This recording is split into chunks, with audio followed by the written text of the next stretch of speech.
అధిష్టాన దేవతలు పలికిన సందర్భాలు ఎన్నో ఉన్నాయి. మహానుభావుడు భాగవతంలో పరీక్షిత్ మహారాజు గారు ప్రాయోపవేశం చేస్తూ గంగమ్మని పిలుస్తాడు. అమ్మా అని పిలిచిన నరు పొమ్మా అని ముక్తి కడకు బుత్తువట, లిమ్మ నీ రూపముతో రమ్మా నాకిదురంగ గంగ రమ్యతరంగా అంటాడు. అమ్మా అంటే చాలట గంగ దగ్గర, పొమ్మా అని ముక్తికి పంపిస్తుందిట. కాబట్టి లిమ్మ నీ రూపముతో ఒక్కసారి సాకారంగా పైకి లేచి రమ్మా నాకెదురంగ గంగ రమ్యతరంగా, ఒక్కసారి నాకు ఎదురుగుండా రా అంటాడు. కాశీఖండంలో శ్రీనాథుడు అంటాడు, ఇప్పటికీ కూడా కాశీపట్టణంలో ఆఖరి శ్వాస బలవంతంగా కాదు, తనంత తాను శరీరం విడిచిపెడుతుంటే పాలిండ్లు కదలంగ పసిడి పయ్యద వీచు అచలాధిపుని కూర్మి ఆడుబిడ్డ ప్రత్యక్షమై వచ్చి భాగీరథీ గంగ మృదుల హస్తము సాచి మేనునిమురు తుత్కారమునరించి తొండంబు ముక్కున శిఖరారావంబు జిలుకు డుంఠి ప్రథమోత్తముండు భృంగి భయరక్షణార్థంబు పాలాగ్రమన తీర్చు భసితరేక దక్షిణ శృతి మీదుగా ధాత్రి త్రిళ్ళి పెద్ద నిద్రకు మగన్ను పెట్టువేళ పంచజనులకు తారక బ్రహ్మ విద్య అభవుడుపదేశమురరించునప్పుడు కాశీ అంటాడు. కాశీపట్టణంలో ప్రాణం పోతుంటే గంగమ్మ తల్లి లేచి వచ్చి, చల్లని తల్లి కదూ, ఆ చల్లటి చేత్తో ఒళ్ళు నిమురుతుందిట, బెంగ పెట్టుకోకురా అని. నదులకు అధిష్టాన దేవతలు ఉన్నాయనడానికి ఇంకంతకన్నా ఉదాహరణలు ఏముంటాయి? ఉన్నాయి నదులకు అధిష్టాన దేవతలు. కాబట్టి మళ్ళీ వెనక్కి రండి. ఎక్కడ నుంచి నేను ఇందులోకి వెళ్ళింది? సరస్వతీ నదీ అధిష్టాన దేవత పులస్త్య బ్రహ్మ స్నానానికి వచ్చినప్పుడు లేచి రాలేదు. మహాత్ములు వచ్చినప్పుడు పూజ చేస్తున్నా కూడా బయటికి వచ్చి పలకరించాలి, అది నియమం గృహస్థుకి. సరస్వతీ నది అధిష్టాన దేవత అలా లేచి రాలేదు. లేచి రాకపోవడం దోషం కాబట్టి అది ఆమెని కట్టి కుడపకూడదన్న ఉద్దేశ్యంతో పులస్త్య బ్రహ్మ అంతర్ముఖుడై ఆలోచించాడు. ఆమె దేని గురించి తపస్సు చేస్తోంది? తపస్సు చేస్తున్నాను కాబట్టి నేను వెళ్ళవలసిన పని ఏమిటని వెళ్ళడం మానేసింది. నువ్వు దేని గురించి తపస్సు చేస్తున్నావో ఆ కోరిక నీకు సిద్ధించకుండుగాక అని శాపం ఇచ్చాడు. ఆవిడికి ఎక్కడ లేని ఆగ్రహం వచ్చింది. నేను ఇంత కష్టపడి గంగ కన్నా గొప్పదాన్ని అవ్వాలని తపస్సు చేస్తుంటే నా కోరిక సిద్ధించకూడదని శాపం ఇచ్చావు. నువ్వు ఇంత గొప్పవాడివైనా, బ్రహ్మమానసపుత్రుడివైనా, పులస్త్య బ్రహ్మ అని పిలిపించుకున్నా నీ వంశంలో పరమ దారుణమైనటువంటి రాక్షసులు జన్మించెదరు కాక, ధర్మ వ్యతిరేకులై నీ వంశము అపకీర్తి పొందుగాక అని శపించి. ఆయన నవ్వి అన్నాడు, అమ్మా అంత పెద్ద శాపం ఇచ్చేసావే, ఆలోచించు. గంగ కన్నా ఎలా గొప్పదాని అవుతావమ్మా? గంగకి బ్రహ్మస్పర్శ, విష్ణుస్పర్శ, శివస్పర్శ ఉంది త్రిపథగా. అటువంటి గంగని దాటడం ఎలా కుదురుతుంది? నేను అది దృష్టిలో పెట్టుకుని అన్నాను, నువ్వు నిదానంగా ఆలోచించు. బ్రహ్మమానసపుత్రుడైనటువంటి ప్రజాపతి వచ్చినప్పుడు లేచి రాకపోవడం దోషం కదా. నేను అందుకని ఆ మాట అంటే, అది కూడా గంగ గొప్పది కాబట్టి నేను ఆ మాట చెప్తే నువ్వు నన్ను చటుక్కుని చెప్పించావే. నా వంశంలో అధర్మాత్ములు పుట్టి నా వంశము కలంకితమై రాక్షసులు పుడతారన్నావే, అమ్మా శాపావకాశాన్ని కల్పించన్నాడు. సరస్వతీ నది ఆలోచించి ప్రసన్నురాలై, అయ్యో నిజమే కదా, ఆయన చెప్పిన మాటలు సత్యములు కదా, తొందరపడి అంత పెద్ద శాపం ఇచ్చానే అని అప్పుడు వరం ఇచ్చింది. నీ కడుపున విశ్రవసో బ్రహ్మ పుడతాడు. విశ్రవసో బ్రహ్మ కడుపున రావణ బ్రహ్మ, కుంభకర్ణుడు, విభీషణుడు అని ముగ్గురు పుడతారు. ముందు పుట్టిన ఇద్దరు అధర్మాత్ములై, పరమ కిరాతకులై, రాక్షసులై లోకములను పీడించి అపకీర్తి తెస్తారు. వాళ్ళు ఎంత అపకీర్తి తెస్తారో మూడవ కుమారుడైనటువంటి విభీషణుడు అంత ధర్మాత్ముడై నీకు అంత కీర్తి తెస్తాడు, వరమిస్తున్నాను. చాలమ్మా అని నమస్కారం చేసి పులస్త్య బ్రహ్మ సరస్వతీ నది స్నానం చేసి వెళ్ళిపోయారు. సరస్వతీ నది భగవంతుడు అనుగ్రహిస్తే నేను గంగ కన్నా ఎందుకు గొప్పదాన్ని కాను అని మళ్ళీ తపస్సు కొనసాగించి భగవంతుడు ప్రత్యక్షం అయ్యాడు. ఏం కావాలి ఆయనకి తెలీదా? అడుగుతాడు. అంటే నేను గంగ కన్నా గొప్పదాన్ని అవ్వాలని. నీకు తెలీదా? నదులలో శ్రేష్ఠురాలు గంగ. నదీ రూపంగా నువ్వు గంగని దాటవు, కానీ నీకు ఒక వరం ఇస్తున్నాను, నువ్వు పుష్కరిణి అవుతావు. నేను కలియుగంలో వెంకటాచలం అన్న కొండ మీదకి వచ్చి నిలబడతాను, నీ తీరంలోనే నిలబడతాను. అక్కడ నువ్వు స్వామి పుష్కరిణి అన్న పేరుతో వస్తావు.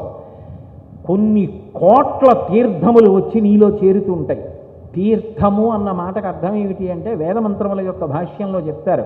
అంగిరసాది మహర్షులు తపస్సులు చేసి యజ్ఞయాగాది క్రతువులు చేసి ఊర్ధ్వలోకములకు వెళ్ళిపోయే ముందు తమ తమ తపశ్శక్తిని కొన్ని కొన్ని చోట్ల నిక్షేపించారు జలముల యందు. వాటిని తీర్థం అంటారు. అందుకే తీర్థయాత్ర. అక్కడికి వెళ్ళి స్నానం చేస్తారు. స్నానం చేస్తే ఆ ఫలితం వస్తుంది. అటువంటి తీర్థములు చాలా చాలా గొప్పవి. కొన్ని కోట్ల తీర్థములు వచ్చి నీలో చేరుతుంటాయి. అందుకే ఇక నిన్ను మించి పుణ్యం ఇవ్వగలిగినది లోకంలో ఎవరు ఉండరు. నీలో స్నానం చెయ్యడం అంటే పెట్టి పుట్టాలి. మోక్షమునకు రాచబాట నీ పుష్కరిణి స్నానం. స్వామి పుష్కరిణి అన్న పేరుతో నువ్వు కొండ మీద నేను ఎక్కడ నిలబడ్డానో అక్కడ నువ్వు నిలబడతావు. చల్లని నీటితో నువ్వు ఉంటావు, చల్లటి చూపులతో నేనుంటాను. అందుకు కదుకు మరి కారుణ్యమూర్తి అయి మహానుభావుడు దయామృత తరంగిణ్యాస్తరంగైరివసీతలై అపాంగై సించతే విశ్వం వెంకటేశాయ మంగళం. అపాంగై ఇలా చూడక్కర్లేదుటైనా, ఇలా చూస్తాట. పొట్టి చూపు, చిన్న చూపు, ఇలా చూస్తాట. అంతే. లోకములు చల్లబడుతుంటాయి దయతోటి. సరస్వతీ నది సంతోషించింది. అందుకే సరస్వతీ నది స్వామి పుష్కరిణిగా స్వామివారి పక్కకొచ్చి నిలబడింది. అందుకే స్వామి పుష్కరిణీ స్నానం. స్వామి పుష్కరిణీ స్నానం లభించమంటే లభించేది కాదు, అంత శక్తివంతమైనటువంటి స్నానం. సద్గురోః పాదసేవనం. సద్గురువు శరీరభ్రాంతితో ఉండడు. ఆయనకి జ్వరం రానివ్వండి, లేకపోతే కాళ్ళు నొప్పెట్టనివ్వండి, ఎప్పుడూ ఏదో భగవంతుడి గురించి ఆలోచిస్తూ పరమ సంతోషాన్ని పొందుతూ ఉంటాడు. నిజానికి భగవద్భక్తిలో ఉండేటటువంటి వారికి హడావిడి, జనాల్లో తిరగడం ఇవన్నీ కన్నా ఏకాంతంగా ఉండడం అంటే ఎక్కువ ఇష్టపడతారు. కానీ ప్రారంధం ఏమిటంటే అలాంటి వాళ్ళకే ఎక్కువగా వచ్చి ఇబ్బంది పెట్టడాలు కూడా ఉంటూ ఉంటాయి. కాబట్టి యోగరతో వా భోగరతో వా సంగరతో వా సంగవిహీన యస్యద్ బ్రహ్మణి రమతే చిత్తం నందతి నందతి నందచ్చేవ. యోగం ఉండనివ్వండి, భోగం ఉండనివ్వండి, బాధ ఉండనివ్వండి, రోగం ఉండనివ్వండి, సంతోషం ఉండనివ్వండి, వాడు మాత్రం లోపల ఎప్పుడూ మనసులో భగవంతుని యొక్క చింతనతో ఆనందమును పొందుతూ ఉంటాడు తప్ప ఆయన బాహ్యమైనటువంటి శరీర దుఃఖముతో తాదాత్మ్యతను పొందడు. అటువంటి స్థితి యందు ఉంటారు. అటువంటి స్థితి యందు ఉండగలిగినటువంటి లక్షణము ఏదైతే ఉందో అది మహాత్ముల యొక్క స్థితి. సద్గురువు ఆ స్థితిలో ఉంటాడు.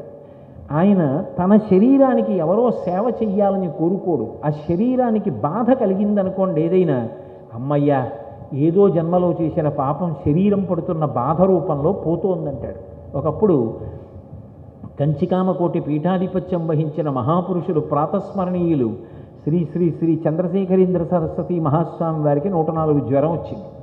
వస్తే ఆయన అన్నారు, అబ్బా ఎంత గొప్ప అవకాశం ఇచ్చాడు భగవంతుడు, నాకు చాప పట్టుకెళ్ళి ఎండలో వేయండి అన్నారు. మంచి రోహిణీ కార్తీ. ఇదేమిటి ఇంత 104 జ్వరం ఏమిటి, సూర్యుడి దగ్గర ఎండలో కూర్చోవడం ఏమిటి అన్నారు.